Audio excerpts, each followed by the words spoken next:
कहने का मतलब है जब जब आपने परियों के बारे में पढ़ा, सुना, देखा तब तब आपको लगता है कि क्या सच में परियां होती है। अगर होती है तो कहाँ रहती है, क्या सच में परिलोक होता है। उत्तराखंड का एक बेहद खूबसूरत हिस्सा है जिसे हम टिहरी गढ़वाल के नाम से जानते हैं। इस इलाके की सबसे ऊंची चोटी है खेत पर्वत। उत्तराखंड सरकार ने खुद इसे अपने साइन बोर्ड पर परियों का देश बताया है। टिहरी गढ़वाल के हर व्यक्ति का इस कहानी पर पूरा विश्वास है, इसलिए जब भी वहाँ कुल देवता की पूजा होती है तो राजा आशा रावत और रानी देवा की यह कहानी सुनाई जाती है। हम बात कर रहे हैं जीतू बगदवाल की, जो कि बागुड़ी गांव के रहने वाले थे, जिन्हें आज भी यहाँ के लोग भगवान मानते हैं। 6 गति आषाढ़ के दिन जीतू ने अपनी बहन के हाथों से रुपाई का काम शुरू किया और उसी दिन उसे वहाँ से परियां लेकर चली गई। परियों के होने की बातें सिर्फ कहानियों और किस्सों तक ही सीमित नहीं है, बल्कि साइंटिफिकली भी इस पर्वत पर काफी रिसर्च हो चुकी है।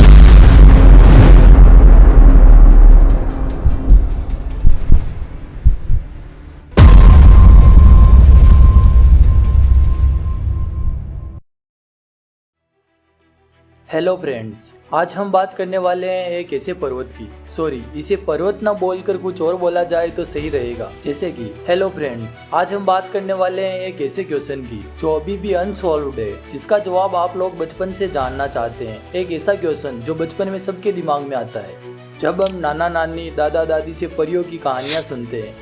अब आप समझ गए होंगे कि हम किस क्वेश्चन की बात कर रहे हैं। और जिन्होंने कहानियां नहीं सुनी, या फिर कह सकते हैं कि वे महान पुरुष जो कहानियां नहीं सुनते लेकिन टीवी तो सब देखते हैं। और अगर आप टीवी देखते हैं तो एक सीरियल जरूर देखा होगा, बालवीर करके नाम है उसका, जो कि परियों और परिलोक पर आधारित है।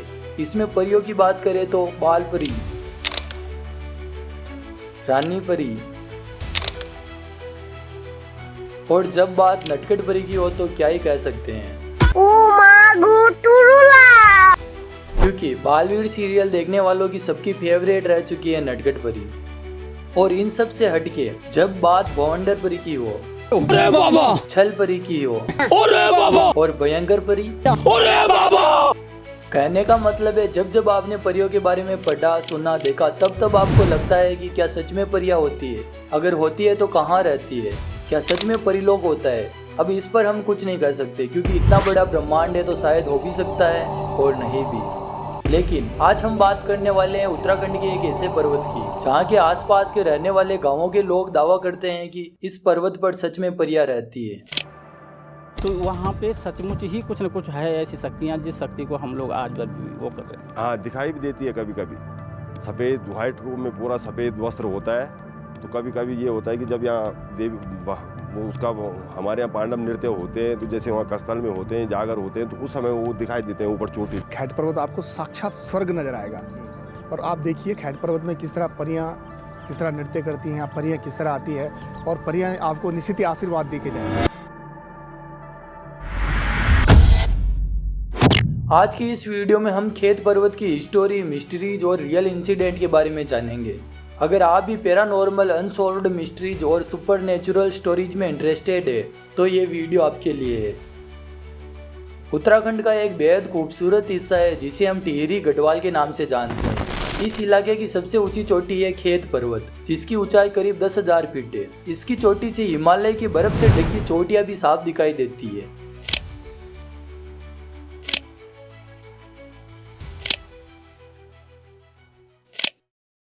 खेत पर्वत, जो कि उत्तराखंड में ऋषिकेश से 133 किलोमीटर दूर स्थित है, इसे परियों का देश भी कहा जाता है। आप लोग सोच रहे होंगे कि लोकल लोग हैं तो कहते होंगे, लेकिन उत्तराखंड सरकार ने खुद इसे अपने साइन बोर्ड पर परियों का देश बताया है।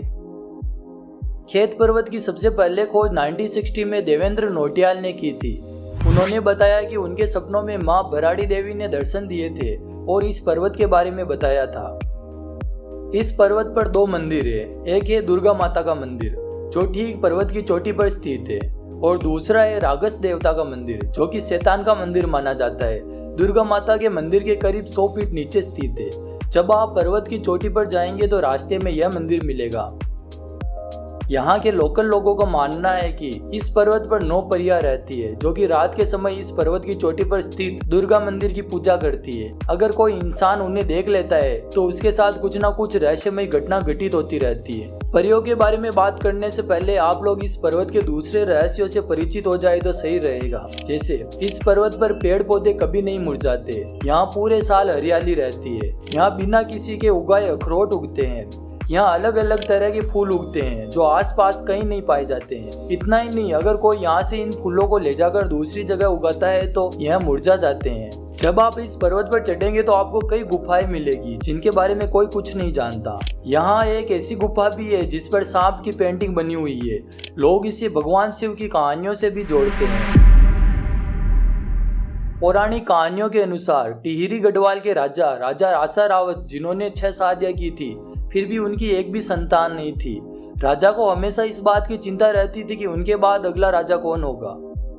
इसके बाद राजा ने 7वीं शादी करने के बारे में सोचा और कुछ समय के लिए थात गांव में गए, जहां वो दीपा पवार नाम के एक शख्स के घर रुके थे, जिन्होंने राजा का बहुत अच्छे से ध्यान रखा। जब दीपा पवार ने राजा से गांव आने का रीजन पूछा तो राजा ने बताया कि उन्हें दीपा की छोटी बहन देवा से शादी करनी है। यह सुनकर पूरे गांव वाले खुश हो गए और देवा की राजा आसा रावत से शादी करवा दी। कहा जाता है कि उन दोनों की 9 बेटियां थी जो बेहद ही खूबसूरत थी, लेकिन वो उम्र से पहले बड़ी हो गई थी। कहा जाता है कि वो जन्म के 6 दिन बाद से चलने लग गई थी।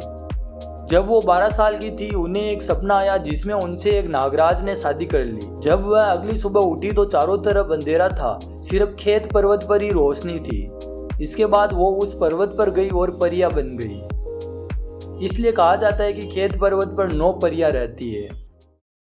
टिहरी गढ़वाल के हर व्यक्ति का इस कहानी पर पूरा विश्वास है, इसलिए जब भी वहाँ कुल देवता की पूजा होती है तो राजा आसा रावत और रानी देवा की यह कहानी सुनाई जाती है। लोगों ने कई बार इस पर्वत से पायल की आवाजें भी सुनी। देखा जाए तो ऐसी कई कहानियां और किस्से हैं जो परियों के होने के प्रूफ देते हैं और लोकल लोगों के पर्सनल एक्सपीरियंस भी सुनने को मिल जाते हैं। लेकिन एक ऐसी कहानी जिसके बाद सबको यकीन हो गया कि इस पर्वत पर सच में परियां रहती है, जिसके बाद लोग अपने बच्चों को इस पर्वत पर भेजने से भी डरते हैं। हम बात कर रहे हैं जीतू बगदवाल की, जो कि बागुड़ी गांव के रहने वाले थे, जिन्हें आज भी यहाँ के लोग भगवान मानते हैं। कहा जाता है कि जीतू बगदवाल के घर में उसके माँ बाप, उसका छोटा भाई और एक बहन रहती थी जिसकी शादी हो चुकी थी। जीतू अपने छोटे भाई के साथ खेती करके अपने घर का गुजारा चलाता था।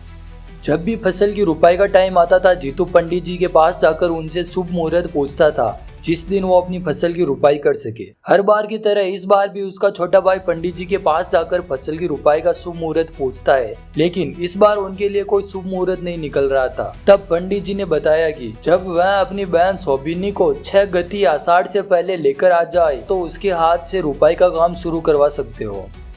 यह बात जब जीतू के छोटे भाई ने घर जाकर बताई तो जीतू की खुशी का ठिकाना नहीं रहा, क्योंकि उसकी बहन भी घर आ रही थी और वह भरना से भी मिल सकता था, जिससे वह बेहद प्यार करता था। कहा जाता है कि उस दिन जीतू अपनी बांसुरी साथ लेकर उसकी बहन को घर लाने के लिए गया, लेकिन खेत पर्वत के पास पहुंचकर उसे थकान महसूस होने लगी और वह वहीं बैठकर बांसुरी बजाने लगा। कुछ देर बाद उसे पायल की आवाज सुनाई दी। वह उठा और देखा कि परियां उसके पास खड़ी थी। जीतू ने जिन परियों के बारे में कहानियों में सुना था वह आज उसके सामने खड़ी थी। परियों ने जीतू को अपने साथ ले जाने के लिए कहा, लेकिन जीतू ने उनसे बहुत विनती की। तब परियां जीतू की इस बात से सहमत हो गई कि वह उसे 6 गति आषाढ़ के दिन ले जाएगी। इसके बाद जीतू अपनी बहन को लाने चला गया और भरना से सारी बात बताई। 6 गति आषाढ़ के दिन जीतू ने अपनी बहन के हाथों से रुपाई का काम शुरू किया और उसी दिन उसे वहां से परियां लेकर चली गई। कहा जाता है कि उस दिन के बाद जीतू का कोई पता नहीं चला और गांव के लोग उसे भगवान मानने लगे।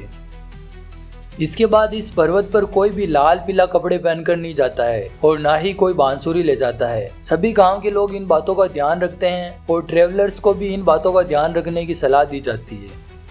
जून के महीने में इस इलाके में एक मेला भी लगता है। सभी टूरिस्ट इसमें शामिल होते हैं, लेकिन हैरान कर देने वाली बात यह है कि इस मेले में कोई भी शोर नहीं करता। लोगों का मानना है कि शोर करने से परियों को गुस्सा आ जाएगा। परियों के होने की बातें सिर्फ कहानियों और किस्सों तक ही सीमित नहीं है, बल्कि साइंटिफिकली भी इस पर्वत पर काफी रिसर्च हो चुकी है। यूनिवर्सिटी ऑफ मैसाचुसेट्स ने यहाँ काफी रिसर्च की है। उनका भी कहना है कि यहाँ स्ट्रॉन्ग एनर्जी है जो लोगों को अट्रैक्ट करती है। वहाँ के लोगों का मानना है कि परियां सिर्फ खेत पर्वत पर ही दिखाई नहीं देती, बल्कि खेत पर्वत से 5 किलोमीटर दूर स्थित पीड़ी पर्वत पर भी परियां दिखाई देती है, जो कि खेत पर्वत से भी ऊंचा है। पीड़ी पर्वत पर माँ भराड़ी देवी का मंदिर है। देखा जाए तो खेत पर्वत और पीड़ी पर्वत मिस्ट्री और एडवेंचर का परफेक्ट बैलेंस है। यहाँ जो भी टूरिस्ट घूमने आते हैं उन्हें परियां दिखे या ना दिखे, लेकिन यहाँ इतनी हरियाली में रहना घूमना किसी फेरी लैंड से कम नहीं है। जैसा कि मैंने कहा था कि खेत पर्वत को भगवान शिव की कहानियों से जोड़ा जाता है। अब आप खुद सोचिए, जिस पर्वत को भगवान शिव की कहानियों से जोड़ा जाता है वह इतना खूबसूरत और इंटरेस्टिंग है, तो भगवान शिव का निवास स्थल कैलाश पर्वत कितना इंटरेस्टिंग होगा। अगर आपको भी कैलाश पर्वत के अद्भुत रहस्यों को जानना है या कैलाश पर्वत की मिस्ट्री जानने में इंटरेस्ट है तो स्क्रीन पर दिख रही वीडियो पर क्लिक करें। बाय, मिलते हैं उसी वीडियो में।